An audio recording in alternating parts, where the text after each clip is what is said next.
लड़कियों के हाथ इस तरीके से कटे, उस पर उन्होंने लातें मारी है, लड़कियों के हाथ दबा दिए, दरवाजों में पटका, उनका सर से उनको घसीटा गया। तो मैं किन किन के नाम बताऊं कि जितने हमारे वहाँ साथी भाई बहन, लगभग 100 भाई बहन हमारे वहाँ मौजूद थे, मगर उनमें जो 3 से 4 लोगों को गंभीर चोटें आई, अब तक वो कहाँ लापता है ये तक हम लोग को नहीं मालूम। ये 4 लोगों के गंभीर चोटें लगी हैं। हमारे 50-60 लोग हैं, उनको पता नहीं कहाँ ले गए हैं, कुछ पता नहीं है। 4 लोगों को तो गंभीर चोटें लगी। हमें उन लोगों की ये चिंता हो रही है, पता नहीं उन्हें हॉस्पिटल में ले भी गए कि नहीं, वो जिंदा भी है कि क्या हो गया उन्हें। कि अब हमारे पास 2 ही विकल्प रहते हैं, या तो सरकार हमको नियुक्ति दे दे, हमारे जो पद हैं 68,500 के वैकेंट पद हैं, 22 से 23,000 सीटें हमारी 69,000 में जोड़कर हम सुपरटेट योग्य अभ्यर्थियों के साथ न्याय कर दें। अन्यथा हमारे पास वो जो नहीं करना चाहिए, जो हमें नहीं बोलना चाहिए, वो क्राइम भी है सरकार की नजर में, तो वही तो मजबूर कर रहे हैं हम लोगों को। हम लोग अपनी जान लेने के अलावा क्या कर सकते हैं। एक मलकीत भैया वो जीने से उनको घसीटा, वो स्लिप हो गया उनका पैर, वहीं जीने पे गिर गए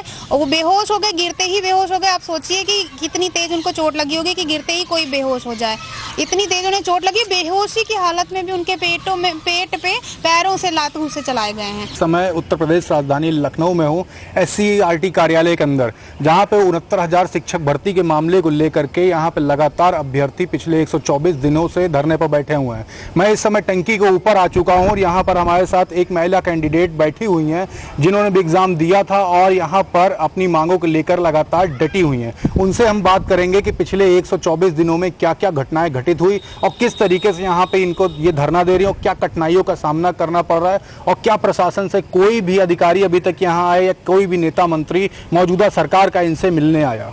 मैम, हमें तो पहले अपना नाम बता दें। सर, मेरा नाम शिखा पाल है जी।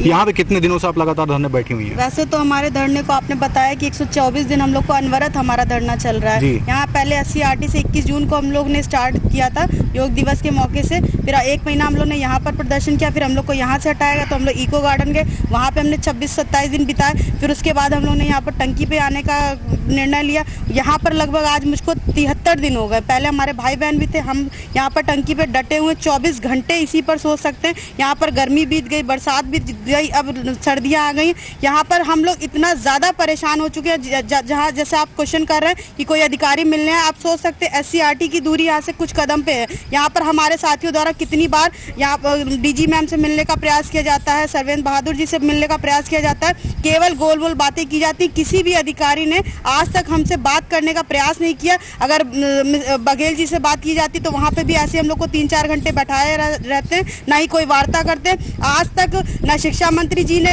योगी जी को हम लोग के बारे में सही से ढंग से बताया, बस यही गोल मोल बातें चल रही हैं। हम लोग इतना ज्यादा मजबूर हो गए थे कि कल हमको SCERT का घेराव करने पे हम लोग ऐसा करना नहीं चाहते। हम लोग भी अभ्यर्थी हैं, हम लोग कल भावी शिक्षक बनेंगे। बस हमारा प्रयास था कि किसी तरीके से हम लोग की जो जायज मांगे हैं, हम लोग की जो 22,000 सीटें हैं, 68,500 की रिक्त सीटें हैं, वैकेंट है, उनको 1,37,000 पदों में जोड़कर हमारे पूरे पद भर दिए जाए और हम लोग भी यहाँ से धरना स्थगित कर दें। मगर कोई भी हमारी बातें जब नहीं सुन रहा है, इतने दिन हो गए, 124 से 125 दिन बहुत होते हैं इंसान को, और टंकी पर बिताते हो। अब महिला होने के नाते आप सोच सकते हैं मुझे कितनी ज्यादा दिक्कतों का सामना। एक बात बताइए, यहाँ पे 124 दिन आपके बीत चुके हैं, ठीक है, और लगातार यहाँ पे आप धरने दे रहे हैं, और अभी अगर हम इलेक्शन को अगर थोड़ा सा पॉलिटिकल लेकर जाए तो 4.5 महीने बचे हैं। आप लोग लगातार कह रहे हैं कि हम लोग आदित्यनाथ, मतलब हमारे जो मुख्यमंत्री हैं मौजूदा, उनके सपोर्ट में है, लेकिन वहां तक बात नहीं मान जा रही है आपकी। अगर बात आपकी नहीं मानी जाती तो इस केस में क्या आप किसी विपक्ष का सहारा लेंगे या नहीं?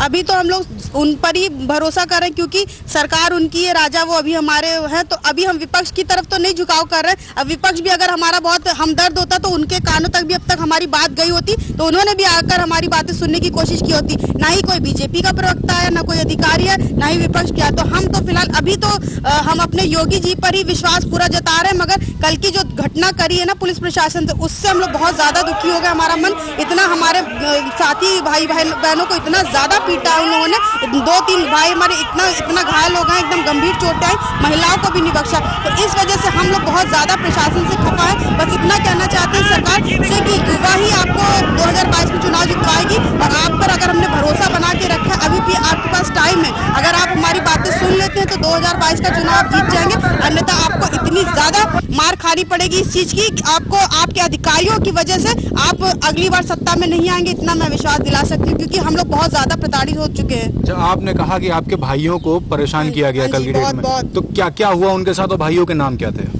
हमारे भाइयों, सबसे पहले मैं अपने मलकीत भाई अभय श्रीवास्तव और योगेश के बारे में बताना चाहती हूँ। उनको सीढ़ियों से, अगर आप वीडियो देखेंगे, वीडियो फेसबुक पे बहुत ज्यादा वायरल हो रहा है, उनको पूरे बच्चे पकड़े हुए तो ऊपर से लेकर नीचे घसीटा, पूरा फर्स्ट फ्लोर से लेकर सेकंड फ्लोर तक उसको ला के पटक दिया गया अधिकारियों द्वारा, ये इनके पुलिस प्रशासन द्वारा इस तरीके से बेरहमी से पटका गया, उसका सर पूरा फट गया, तुरंत वो बेहोशी की हालत में आ गया। उसके बाद हमारा अभय श्रीवास्तव, उसको लात घूसों से इस तरीके से पीटा गया जैसे लग रहा था कि वो कोई क्रिमिनल है। ये बताइए, जब क्रिमिनल कोई क्राइम करते तो आप उनके साथ कुछ नहीं कर पाते, उनके साथ इस तरीके का बर्ताव नहीं करते। हम लोग क्या चोर उदंड कोई है क्या, डाकू है क्या, कि जो इस तरीके से आप हमारे साथ अभद्रता कर रहे हैं? यहाँ पर अभ्यर्थी, यहाँ पे योगेश गुप्ता, लड़कियों के हाथ इस तरीके से कटे, उस पर उन्होंने लातें मारी, लड़कियों के हाथ दबा दिए, दरवाजों में पटका, उनका सर से उनको घसीटा गया। तो मैं किन किन के नाम बताऊं कि जितने हमारे वहाँ साथी भाई बहन, लगभग 100 भाई बहन हमारे वहाँ मौजूद थे, मगर उनमें जो 3 से 4 लोगों को गंभीर चोटें आई, अब तक वो कहाँ लापता है ये तक हम लोग को नहीं मालूम। अभी तक यहाँ पे है भी नहीं, नहीं कोई नहीं है। और हमारे 40 से 50 भाइयों को बंधक बना के कहाँ रखा गया, इसकी भी मुझे कोई जानकारी अभी नहीं मिल पाई है।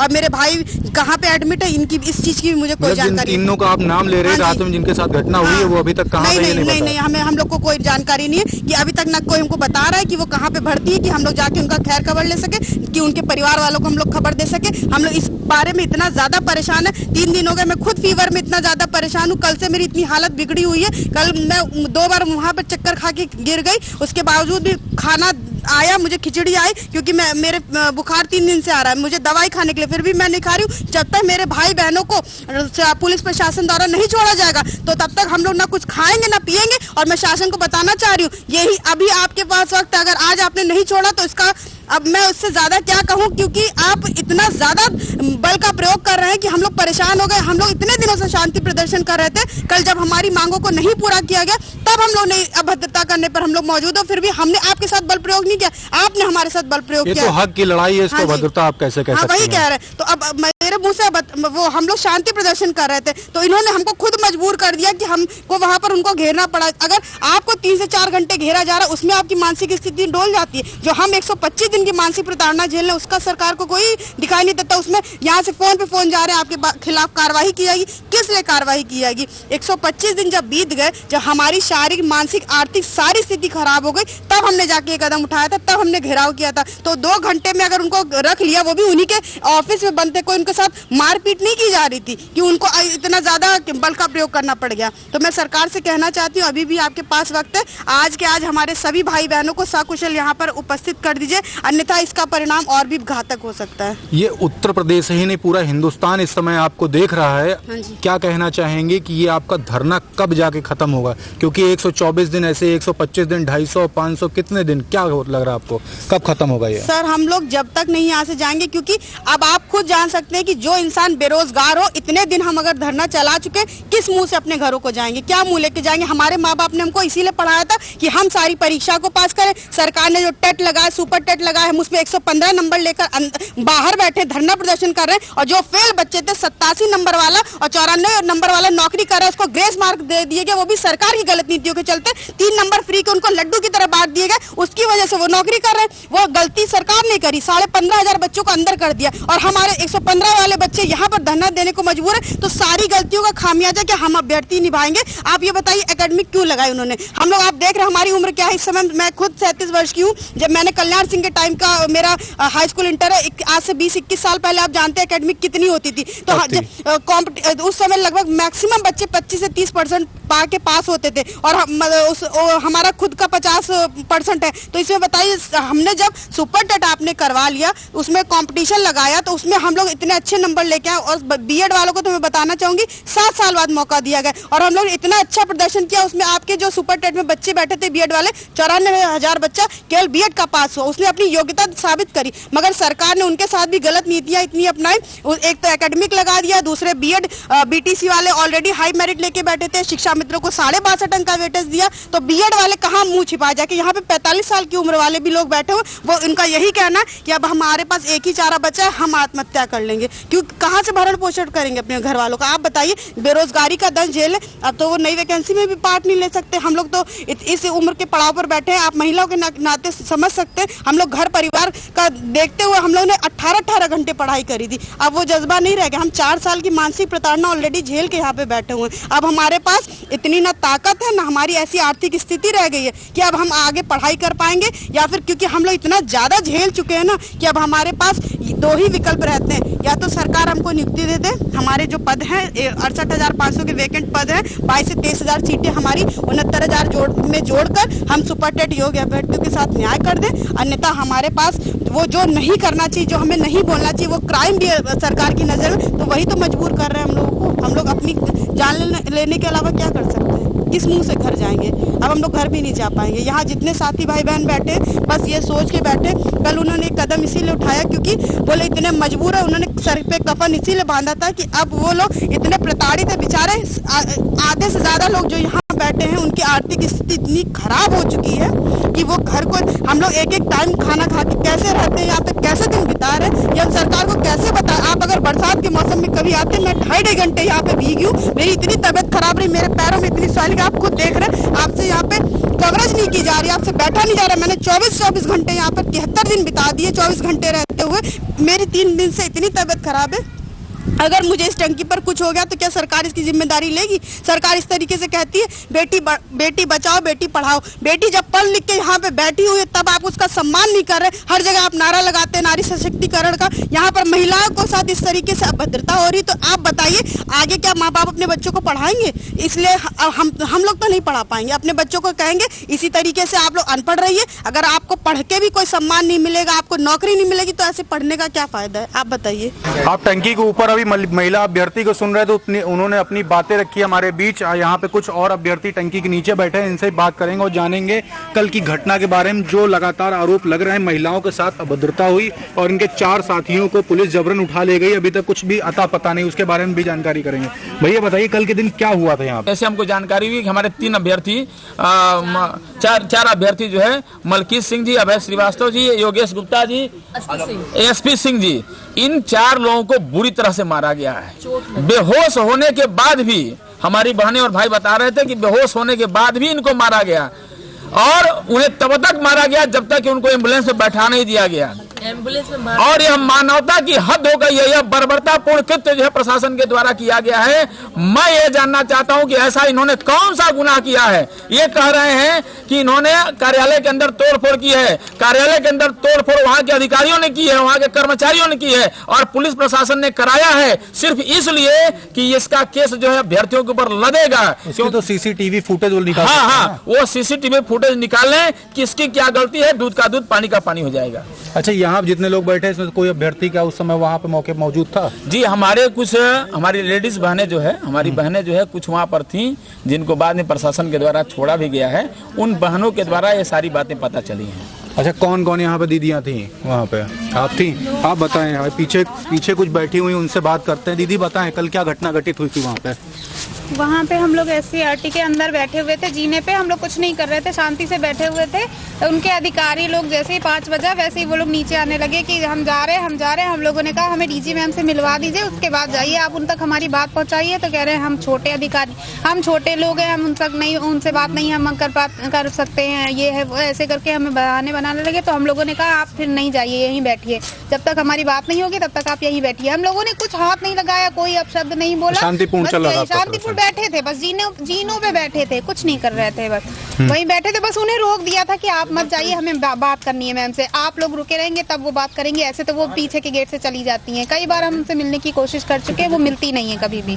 तो इसीलिए 3-3 घंटे बैठाए रखते हैं, अगर मिलने जाते हैं 3-3 घंटे वहीं बैठे रहते हैं, बाहर बैठे रहते हैं, तब भी वो मिलने नहीं आती है। 3-3 घंटे तक इंतजार करते रहते हैं, फिर वो पीछे के गेट से निकलते। कल क्या घटना घटित हुई यहाँ पे? कहा जा रहा है 4 लोग आपके यहाँ से गायब है, अभी तक उनका कोई अता पता नहीं है। इसके बाद आपकी कुछ महिला जो अभ्यर्थी उनके साथ भी अभद्रता हुई, तो क्या मामला हुआ था? 4 लोग नहीं है, 4 लोगों के गंभीर चोटें लगी हैं। हमारे 50-60 लोग हैं, उनको पता नहीं कहाँ ले गए हैं, कुछ पता नहीं है। 4 लोगों को तो गंभीर चोटें लगी। हमें उन लोगों की ये चिंता हो रही है, पता नहीं उन्हें हॉस्पिटल में ले भी गए कि नहीं, वो जिंदा भी है कि क्या हो गया उन्हें, उनका कुछ अता पता नहीं चल रहा है, वो कहाँ है। हमें बड़ी उनकी चिंता हो रही है, बार बार उनको पूछ रहे हैं कि कहाँ है, कोई बताता नहीं है, ना पुलिस वाले बता रहे हैं, ना कुछ। सबके फोन जमा कर लिए, सबके फोन स्विच ऑफ आ रहे हैं, सबके घरों से फोन आ रहे हैं, उनको क्या बताएं। अच्छा, आप लोग आप वहाँ मौके पे थी, तो वहाँ क्या घटना घटित हुई थी उन लोग के साथ में? जो 4 लोग को आप गंभीर बता रहे हैं, उनके साथ क्या घटना हुई थी? पुलिस वालों ने उन्हें मारा था, बहुत मारा, बहुत हाथों से, लातों से, पैरों से, घूंसों से सब मारा। और एक मलकीत भैया, वो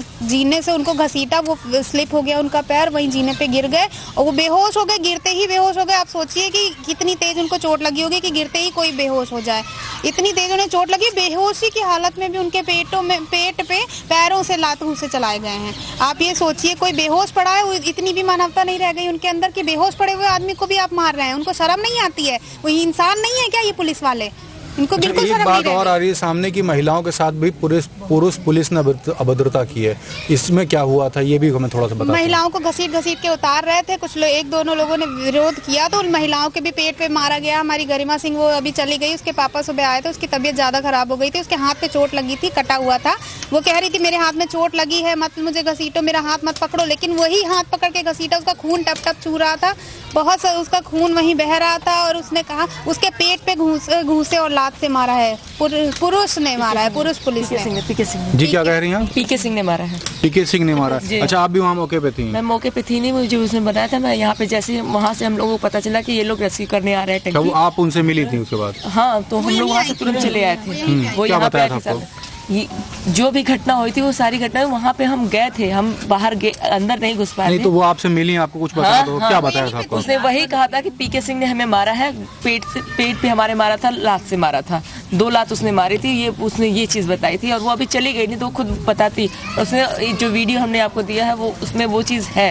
अच्छा, एक चीज और पता चली, यहाँ कोई प्रेग्नेंट महिला थी, उसके साथ भी कुछ उनके साथ वो बाहर है अभी, वो लखनऊ में ही है, बाहर ही है, वो अंदर आ नहीं पा रही है। उनके पेट में अभी वो दर्द है, वो रो रही हैं और उनके पापा भी उनके साथ हैं। हम लोग मिल नहीं पा रहे। हम लोग कोई एक हमारे भैया थे, वो गए थे तो देखे वो रो रही थी। पता नहीं उनको अभी तक वो कोई फैसिलिटी, मेडिकल फैसिलिटी मिली है या नहीं मिली, हमें कोई आइडिया नहीं। भैया देखे बता रहे थे कि उनको जो चोट जिनको मारा गया था उनके पेट पे, उनकी हालत गंभीर है। अच्छा, उनका क्या नाम है? वो नाम नहीं पता हमें। अच्छा, मतलब ऐसे हरकतें यहाँ पे हुई हैं? नहीं, ये वो आती हैं, मुझे नाम नहीं पता। हमारे मतलब अमित भैया को पता होगा, जब जो उनसे मिलते हैं उनको पता होगा नाम, क्योंकि धरने में किसी न किसी को कोई होता है कि किसी से ज्यादा क्लोज होता है, किसी से वो रहता है, लेकिन हमें नाम नहीं पता, लेकिन भैया को पता है। अच्छा जी, एक बात बताइए, जो लोग अभी तक गिरफ्तार किए गए, जो यहाँ ले जाए गए हैं आपके बीच से, क्या उनके परिवार वालों की ये बातें पता चली कि नहीं? पता सबको चल गई है। उनके परिवार वाले, चारों के परिवार वाले आ रहे हैं। जो पहले मतलब जो घायल है उनके परिवार वाले तो आ रहे हैं, और जो मतलब उनमें से जो जेल में है उनमें से 1-2 लोगों के आ रहे हैं, लेकिन जो घायल है उनके घर वाले परेशान है, फोन पे फोन आ रहे हैं। हमारे पास जवाब नहीं है कि उनके जवाब क्या थे।